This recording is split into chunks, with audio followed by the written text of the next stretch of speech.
Class welcome back to my YouTube channel. बच्चा अपनी next exercise आ डेफिनेट इंटीग्रल ने आर्टिकल लिखो evaluation of definite integrals by substitution.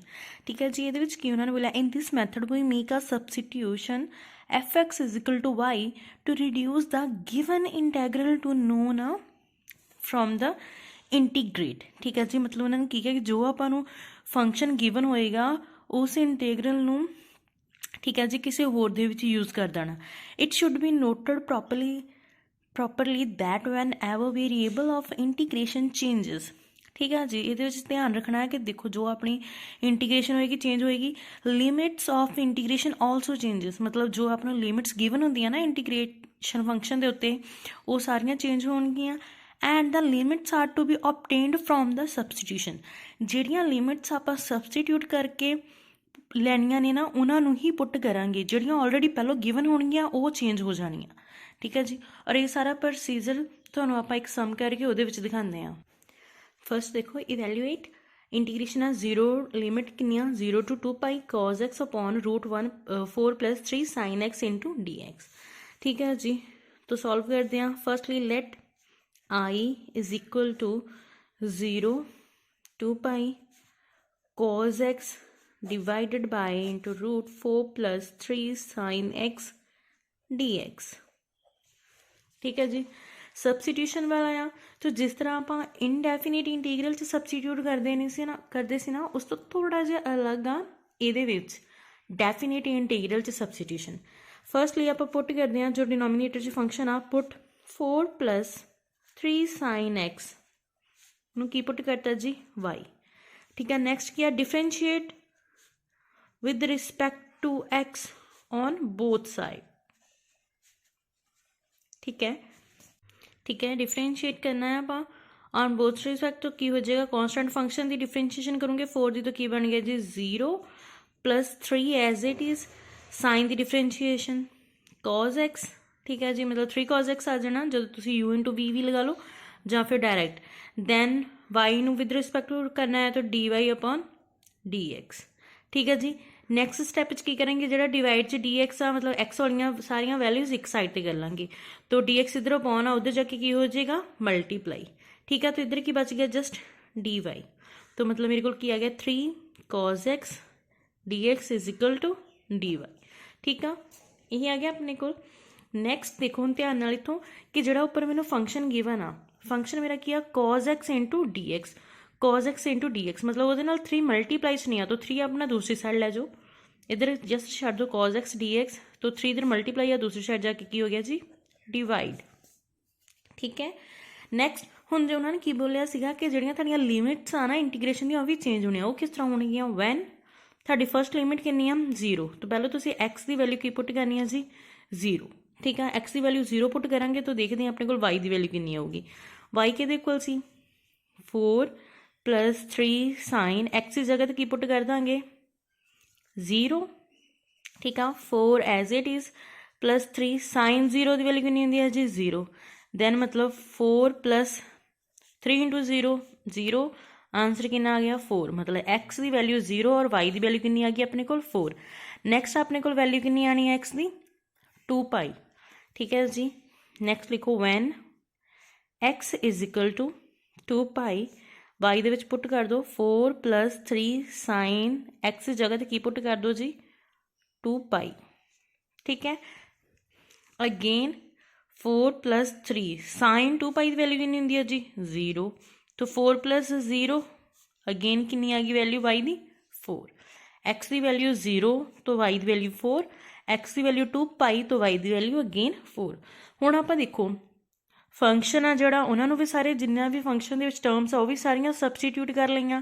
ठीक है, मतलब पुट करके सॉल्व कर लईआं। दैन उन्होंने जिहड़ियां लिमिट्स आ वो भी चेंज हो गई, तो जिन्नियां चीज़ां आपां पुट करके चेंज कीतियां ने हुण सारे दियां सारियां चीज़ां आपां इहदे विच रख देणियां फंक्शन दे विच, तो की बन जूगा therefore i is equal to integration 0 सी तो की चेंज हो जाना 4 और 2 पाई तो भी की चेंज हो के आ जाना 4, सारे फंक्शन x तो आप y दे विच।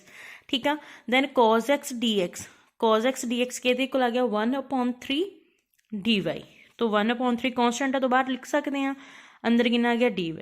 हुण अपॉन च चले जाओ, अपॉन च क्या आ गया और जोड़ा 4 + 3 sin x सी उन्होंने सारे की पुट किया सी आपां y। ठीक है जी, इन्नी समझ लगी। मतलब सारा सबसटीट्यूट किया आपां x वाले फंक्शन सारे कन्वर्ट करता y वाले च। ठीक है जी, फिर y दियां ही लिमिट्स भी रखियां। हुण इहदी इंटीग्रेशन कर दो 1/3 कॉन्सटेंट एज इट इज़। ठीक है जी, then limits 4 to 4 as it is. Again हुण जिहड़ा रूट वाला फंक्शन आ इनू आपां 1/2 भी लिख सकते हैं। ठीक है जी, मतलब 1/2 नाल क्या आ गया जी dy।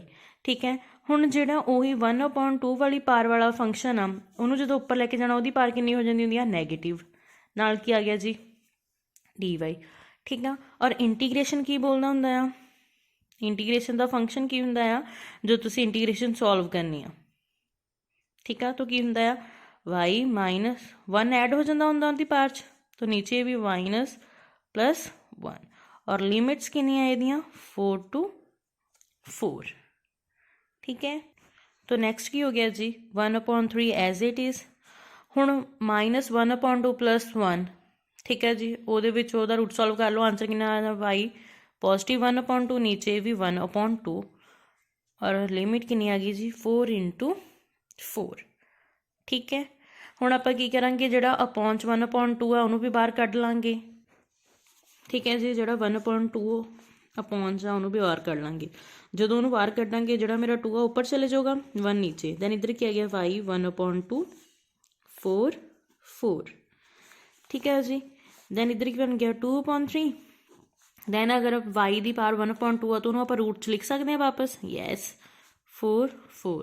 ठीक है, फिर नैक्सट वही सेम कॉन्सैप्ट कि upper limit minus lower limit. ठीक है जी, तो तुसीं इहदे विच पुट करना है हुण अपर लिमिट, मतलब अपर लिमिट च कितना आ गया तुहाडे कोल 4। ठीक है जी, दैन माइनस लोअर लिमिट कितनी आ, मतलब अपर लिमिट आ गई, लोअर लिमिट भी कितनी है जी 4। ठीक है जी, और 4 का रूट ओपन करो कितना 2 माइनस एज इट इज़ 4 का रूट ओपन किया 2, तो कितना गया 2/3। इधर क्या गया जी 2 - 2 0, दैन 0 किसी भी टर्म के नाल मल्टीप्लाई करो, आंसर इज़ 0। ठीक है, एक बार स्टार्टिंग तो देखो सबस्टिट्यूशन की बोलता कि तुहाडे कोल कोई भी फंक्शन होएगा उन्होंने तुसीं पुट करना। ठीक है जी, सबस्टिट्यूट करना आ, उन्होंने वाई पुट किया, दैन दोनों साइड ते इंटीग्रेशन कर देनी है। जो इंटीग्रेट करना ना फंक्शन उपर देखना उपर अपने को की सी cos x dx सी बन गया, बट ये 3 सीगा तो 3 नहीं लगना चाहिए, उन्होंने कल्ले नूं बनाना, जो भी वो होगा एक्सट्रा वो दूसरी साइड जाके की हो जाऊगा डिवाइड। ठीक है जी, दैन फिर लिमिट्स पुट कर देनिया आ। उस तो बाद जिन्नियां चीज़ां तुसीं सबस्टिट्यूट करके कीतियां मतलब पुट करके सॉल्व कीतियां उन्होंने सारिਆਂ ਨੂੰ सबस्टिट्यूट करा देना वापस हो सी इंटीग्रेशन वाले फंक्शन। ठीक है, दैन उस तो बाद उन्होंने सॉल्व आउट कर लेना, सिंपलीफाई करन ते तुहाडे कोल आंसर आ जाएगा। ठीक है जी, नैक्सट भी तुहाडा इस तरह ही सम हो जाएगा। हुण देखो जिवें उहदे विच फस्ट च cos -3 पार आ उहदी। ठीक है जी, तो -3 वाली पार नीचे चले जाऊगी तो पॉजिटिव नहीं बन जाऊगी, यस। दैन उन्होंने cos 2 थीटा की पुट करता वाई, फिर वो इंटीग्रेशन सॉल्व आउट की, उपर देखो sin 2 थीटा वाला फंक्शन बन गया अपने को। ठीक है, दैन वो लिमिट्स रखियाँ फंक्शन च पुट करके उन्होंने वैल्यू निकाल ली। ठीक है जी, नैक्सट भी सेम है, उस बाद रैशनलाइज किया होया। हुण इहदे विच देखो जिद्दां वाला फंक्शन आ तो इहदे विच sin स्केयर x सीगा, तो sin स्केयर x की जगह तो उन्होंने की पुट करता 1 - cos स्केयर x। हुण ये कित्थों पुट किया सब नूं पता ही होना चाहिए आ, कित्थों पुट कर सकते हो sin square x plus cos square x किहदे कोल हुंदा है फॉर्मूला 1 दे कोल, तो मैं sin स्केयर x की वैल्यू फाइंड करनी है, तो दैट मीनस जो मेरा cos स्केयर x पॉजिटिव है दूसरी साइड जाके की बन गया नैगेटिव, तो sin स्केयर x की जगह तो मैं 1 - cos स्केयर पुट कर सकती हाँ, यस। ठीक है जी, तो जो ट्रिग्नोमैट्री के शॉर्ट फॉर्मूलाज आ इन्होंने उही लाए हुए आ। ठीक है, दैन बाकी वही कि m log n कि log m की पार n के इक्वल। ठीक है जी, फॉर्मूलाज लिखे हुए आ, log 1 के इक्वल होंगे 0 के, आ फॉर्मूलाज ही लगे हुए आ log वाले। हुण देखो इत्थे भी की cos square x 1 + 3 sin square x, उन्होंने 1 की जगह तो लिखता cos square x plus sin square x, तो आप हुण इत्थे फॉर्मूला करके हटे हैं कि 1 के इक्वल होंदा है sin square x plus cos square x दे, तो उन्होंने 1 की जगह तो आ चीज़ पुट करती। ठीक है जी, वही फॉर्मूले वाली आ। दैन फिर 3 sin स्केयर x और 1 sin स्केयर x के इक्वल हो गया जी 4 sin स्केयर x दे। ठीक है, इस तरह ही वापस उन्होंने फॉर्मूलाज पुट किए आ। हुण इत्थे sin स्केयर x है, इत्थे भी तुसीं सेम फॉर्मूला पुट करना sin square x plus cos square x is equal to 1। ठीक है जी, ये साइन स्केयर एक्स की वैल्यू कर लो कि ये इक्वल आ गई 1 माइनस कॉस स्केयर एक्स ते। तो साइन स्केयर एक्स की जगह ते की पुट कर देना आपां, इत्थे इन्होंने स्टैप लिखे ही नहीं, मिसिंग किते, डायरैक्ट ही चलते पे है ये। तो आप इत्थे लिख देंगे cos square x plus 4 sign square x की जगह तो मैं 1 माइनस कॉस स्केयर एक्स लिख सकती हाँ। ठीक है जी, तो की हो गया कॉस स्केयर एक्स प्लस 4 ਨੂੰ ਅੰਦਰ ਮਲਟੀਪਲਾਈ ਕੀਤਾ 4 then plus minus minus 4 cos square x. ਹੁਣ माइनस ਦਾ 4 कॉस स्केयर एक्स आ और 1 कॉस स्केयर एक्स आ, तो माइनस ਦੇ 4 ਚੋਂ पॉजिटिव ਦਾ 1 गया तो -3 आ देखो -3 कॉस स्केयर एक्स आ जाना, आ वाला 4 कॉन्स्टेंट आ जाना। ठीक है जी, तो बस यही आ कि उन्होंने स्टैप मिसिंग किए होंगे आ। ठीक है, तो तुसीं आ वाले फॉर्मूलेज तो ये स्टैप लिखने आ पेपर 'ਚ। ठीक है, तो ये छोटे छोटे फॉर्मूलाज उन्होंने स्किप करके डायरैक्ट किए हुए आ। ठीक है जी, हुण नीचे जो टर्म आ उन्होंने उपर बना ली, उही की किया होया उन्होंने कॉस स्केयर एक्स तो सीगा ही सीगा मेरे को, उपर भी सीगे। ठीक है, उन्होंने की किया, हुण देखो नीचे की है 3 और 4 यूज हो रहा, वो उपर नहीं सी, तो उन्हें की किया 4 ਨੂੰ ਐਡ और 4 ਨੂੰ सबट्रैक्ट करता। ठीक है जी, 4 आ गया ਉਹਦੇ ਕੋਲ और 3 भी चाहिए सी, तो उन्हें की किया 3 ਨਾਲ डिवाइड और 3 ਨਾਲ मल्टीप्लाई करता। ठीक है, और माइनस च चाहिए है तो माइनस वाले ने करता। ठीक है, तो ये उन्हें फिर दोनों फंक्शनस में सेम रखता, बाकी मतलब कॉन्स्टेंट वाली टर्म बाहर करती, एक कॉन्स्टेंट अलग करती। ठीक है, दैन कैंसल होके अलग च आ जाना, दैन फिर 4 अपॉन दिस आ वाला फंक्शन आ गया, दैन फिर 4 भी बाहर कर लिया अपॉन च दिस। ठीक है जी, उस तो बाद 1 वाले एकदम इंटीग्रेशन एक्स चेंज हो जानी है। दैन जो आ वाला पार्ट आ वो की किया उन्हें डिनोमीनेटर और डिनोमीनेटर के अंदर दोनों के अंदर की करता कॉस स्केयर एक्स नू डिवाइड। ठीक है जी, divided by cos square x on denominator and denominator। ठीक है जी, इस तरह ही फिर सॉल्व किया अपॉन चा, तो सैक्स स्क्वेयर एक्स बन जाना इन्हों का। ठीक है, और सैक्स स्क्वेयर एक्स का अगेन फॉर्मूला की होंगे 1 + tan स्क्वेयर एक्स। ठीक है, तो वो चीज़ां थानू पता होनियां ही चाहिदियां आ। ठीक है, तो इनू ओपन कर दो ना अंदर जाके 4 + tan square x, 4 tan square x आ गया, दैन -3, तो पॉजिटिव के 4 चो -3 गया तो 1 आ गया, दैन 4 ਨੂੰ tan स्क्वेयर एक्स नाल मल्टीप्लाई कराया तो 4 tan स्क्वेयर एक्स बन गया। ठीक है, दैन अगेन सबस्टिट्यूशन कराई तो अपने को आंसर आ जाना। तो इन्होंने सम्स तो घबराना नहीं है, बस ये है कि थानू जो ट्रिग्नोमैट्री के छोटे छोटे फॉर्मूलाज है ना वो पता होने जरूरी आ। ठीक है जी, नैक्सट अपनी आ गई 7 general theorems on definite integral, मतलब प्रॉपर्टीज़ आ गई ये। ठीक है, तो तुसी ये थ्योरम 1 मतलब प्रॉपर्टीज़ जड़ियाँ आप यूज़ करांगे, उन्होंने सम्स के उत्ते अपलाई करके भी दिखाई हुई आ। ठीक है जी, अपनी 4 प्रॉपर्टी यूज़ होनी मोस्ट ऑफ। ठीक है जी, तो 5th भी यूज़ होएगी आ सारिया प्रॉपर्टीज़। ठीक है जी, साड़ियाँ सारिया प्रॉपर्टीज़ ने ये आर्टिकल 9 दे विच आ भी अपनी बहुत यूज़ होएगी दोनों। Next this one. ठीक है, चलो सम्स आ गए। इन्हों प्रॉपर्टीज़ नू मतलब सम्स बाकी इंटीग्रेशन सेम सॉल्व करनी है, तो इन्हों सम्स दे विच की हो जाऊगा कि थोड़ा थोड़ा कॉन्सैप्ट पिछला ही यूज़ होना है। ठीक है, और नाल तुसी प्रॉपर्टीज़ अपलाई करनी है। जिमें फर्स्ट टर्म आ 0 to 2π1 upon 1 + c sin x dx। ठीक है जी, इनू ब्रेक करना है। हम इन कि ब्रेक करना 0 to π दैन π to 2π, मतलब 2 फंक्शनस बनाते। ठीक है, तो पहलों अपना जिदा 0 to 2π से ना इनू ब्रेक कर देना 2 पार्ट कि पहले 0 to π क्या फंक्शन सेम हुई प्लस फिर दैन π to 2π गया, 2 फंक्शनस हो गए। एक फंक्शन जो सैकेंड वाला आ उन्होंने तो आप लट किया, देखो वो वाला सेम ही होना 2π to π वाला। ठीक है जी, मतलब इतने 0 to 2π इतने π to 2π है, उन्होंने आप की पुट कर इनू आप आई लिया सी, दैन इस फंक्शन फिर की पुट कर देना I1, तो आ वाला फंक्शन एज इट इज़। ठीक है, दैन फिर I1 वाला फंक्शन कि इनू लैट किया इनू आप सबस्टिट्यूट करना शुरू कर देना, put x is equal to π + y, then differentiate किया dx अपॉन dy आ गया, दैन x की वैल्यू π पुट की तो y की वैल्यू कड्डी, दैन x की वैल्यू 2π पुट की तो अगेन y की वैल्यू कड्डी। जो सबस्टिट्यूशन की I1 चो पुट कर दो, दैन जो एक्स की वैल्यू पाई सी तो की हो गया 0, दैन जो एक्स की वैल्यू 2π सी तो वाई की वैल्यू नहीं होगी जी π। 1/1 + e sin एक्स नू की पुट किया π + y, π + y dy। ठीक है जी, दैन सॉल्व आउट करो 0π। हुण तुसीं सारिਆਂ ने +1 का मैथड आ जो ट्रिग्नोमैट्री का पढ़िया सी, sin 80 degree + theta, sin 180 degree + theta किहदे कोल हुंदा आ माइनस साइन थीटा दे, ठीक आ। तो इत्थे की हो गया, फिर पाई ही हुंदा आ, मतलब 180 डिग्री की हुंदा, पाई हुंदा आ। तो साइन पाई प्लस थीटा, इहदा मतलब की हो गया माइनस साइन थीटा। थीटा की जगह ते की आ गया मेरे को बाई, डी वाई, ठीक है जी। आह वाला फंक्शन हो गया 0 to pi, then 1/1 plus e sine y. तो आह वाली सबसटीट्यूशन च डी वाई, डी एक्स किहदे कोल आ गया अपना डी वाई दे। हुण वापस उन्हें सारे फंक्शन नूं किहदे विच सबसटीट्यूट करता, मतलब वाई वाले फंक्शन नूं वापस एक्स विच सबसटीट्यूट करता। तो की हो गया minus sine x, then d y की जगह ते डी एक्स, ठीक है जी।